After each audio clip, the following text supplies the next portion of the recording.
Otro de los autores estudiados es Adolf Loos. Se forma en la Escuela Profesional Estatal y posteriormente en la Escuela Técnica de Dresde. En 1893 viaja a Estados Unidos, en ese momento es la Exposición Universal de Chicago y sin duda toma contacto con los miembros de la Escuela de Chicago. Y algunos escritos teóricos, como por ejemplo el de Louis Sullivan, Ornamento y Arquitectura, que es un escrito de 1892. Vuelve a Viena en el 96 y en 1908 escribe su texto que marca de alguna manera su trayectoria, que se titula Ornamento y Delito. Vaya título, 1908. En 1910 escribe Arquitectura. En ese texto señala ideas tales como: solo hay una pequeña parte de la arquitectura que pertenece al arte, el monumento funerario, el monumento conmemorativo. Todo lo demás, lo que sirve para un fin, debe quedar excluido del reino del arte. Entre 1920 y 1922 realiza una experiencia como jefe de departamento de vivienda de Viena, luego vendrá la experiencia de la Viena Roja. Entonces él en 1922 y hasta el 28 se traslada a París, vive en París.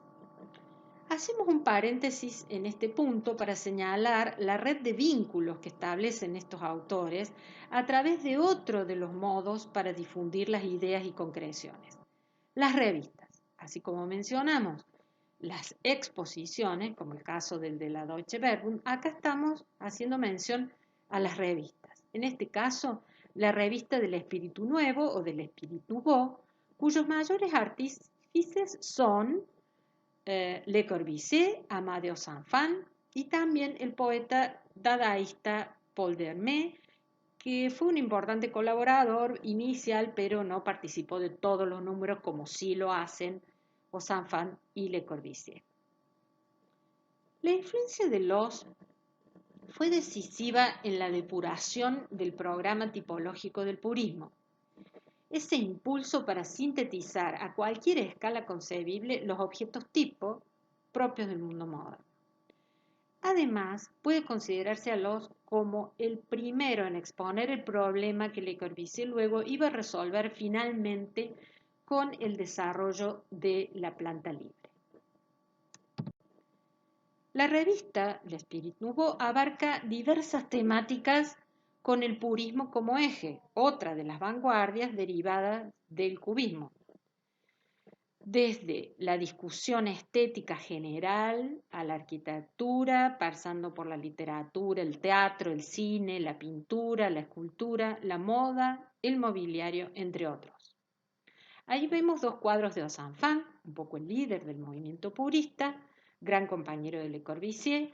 Esos cuadros son de 1920, de 1926. En la Viena de fin del siglo XIX se está desarrollando una de las vertientes regionales de los modernismos. Recuerdan, lo estudiamos con la arquitectura innovadora del siglo XIX. Este movimiento es el de la Secesión vienesa. Están viendo allí el edificio de la Secesión en Viena, Austria. El argumento de Loos en contra del ornamento, que pueden ver claramente en esta, digamos, edificio, por ejemplo, de la Secesión vienesa, decimos, el argumento de Loos en contra del ornamento era no solo que suponía un desperdicio de trabajo y material, sino que para él lo entendía también como una esclavitud del artesano que tenía que realizar todo este trabajo. Es importante poner en valor entonces su búsqueda de las formas puras y abstractas, también con estas otras intenciones que mencionamos. En diversos sentidos, él se anticipa a la noción, repetimos, de objet type o de objeto tipo que formulará más tarde Le Corbusier. Ese objeto depurado, normativo, producido espontáneamente por las industrias artesanales de la sociedad. Abajo vemos un comentario de un humorista de 1911, que está en el libro de Frampton, que hace este humorista sobre la fachada de Loos para el edificio de Goldman y Sachs de 1910-1911. Ya lo vamos a ver en la próxima diapo. Al pie del dibujo dice: Meditando sobre el arte, el hombre más moderno pasea por la calle. De pronto se detiene paralizado. Ha encontrado lo que tanto tiempo lleva buscando. En realidad el hombrecillo está mirando una rejilla de la calle, de evacuación de agua de lluvia, que de alguna manera ustedes podrán encontrar esta alusión del humorista allí como diciendo lo que ha encontrado y tanto tiempo lleva buscando es esa grilla cuadrada con otra gran figura de un cuadrado. Que tiene que ver evidentemente esa síntesis de la rejilla con la fachada que ustedes están viendo del edificio de Goldman y Sachs en una esquina muy singular de Viena, en pleno centro, en el borde de donde se había intervenido, recuerdan en el siglo XIX el proyecto del Ring, en el Michelerplatz, frente al Hofburg, al Palacio Imperial de Viena. El edificio, si bien todavía tiene esta estructura de base de desarrollo y coronamiento, y como ven en el basamento todo un cuidado en la resolución del detalle y de cada una de las partes del edificio, en el desarrollo en sí es un plano liso simplemente con estas ventanas cuadradas. La resolución de la planta es interesante porque justamente hay un manejo de la geometría que toma formas puras que tienen que ver con las direcciones de la parcela y deja todos esos intersticios entre una y otra trazado de las líneas principales para servicios, escaleras, etc. O sea, hay ahí un estudio de la forma interesante.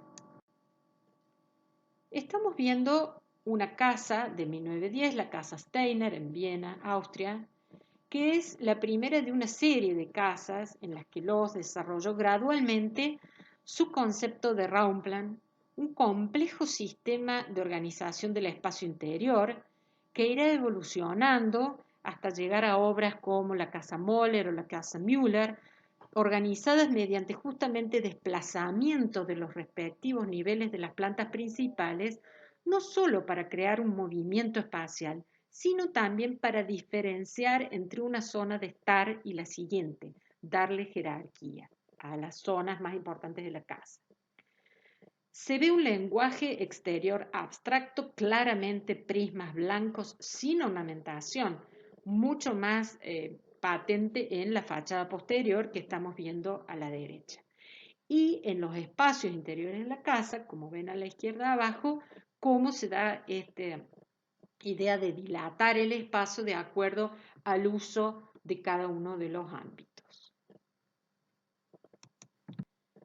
En esta otra diapositiva vemos un trabajo que hace Loos cuando se traslada a París en el 22, recuerda.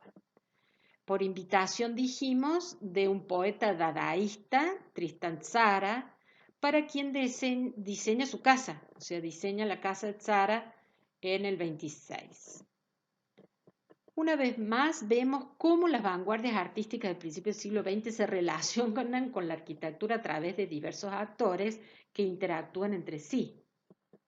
El dadaísmo es un movimiento de vanguardia que surge en 1916 en Suiza a propuesta de Hugo Boll, escritor de los primeros textos dadaístas, al cual posteriormente se unió el rumano Tristan Tzara, quien llegará a ser el emblema del dadaísmo, caracterizado por la oposición al concepto de razón instaurado por el positivismo y por rebelarse en contra de las convenciones desde la poesía a la escultura, la pintura o la música. Vemos ahí en la casa de Tzara este concepto del Raumplan, ahí coloreado en ese tono rojo oscuro en transparencia, vemos cómo un espacio principal de la casa que da hacia el jardín interior. Por supuesto que el lote, ustedes ven, hay una diferencia importante de cota de nivel entre la calle y el interior, el patio interior, el jardín interior, pero cómo va resolviendo el espacio de cada uno de estos ambientes en relación a la importancia que éste tiene, de tal forma que se dilata en el estar principal de la casa, que es el que se vuelca al jardín interior. Aquí vemos un poco estas expresiones del dadaísmo que mencionamos, en contra de las convenciones. Nada más y nada menos que la obra fuente de Marcel Duchamp, que no es otra cosa que un migitorio, y la obra de otros artistas, como en este caso el retrato del propio Tzara del año 27, o toda esta tipografía, este diseño gráfico tan propio del tipo de expresión de este movimiento de vanguardia, el Dada.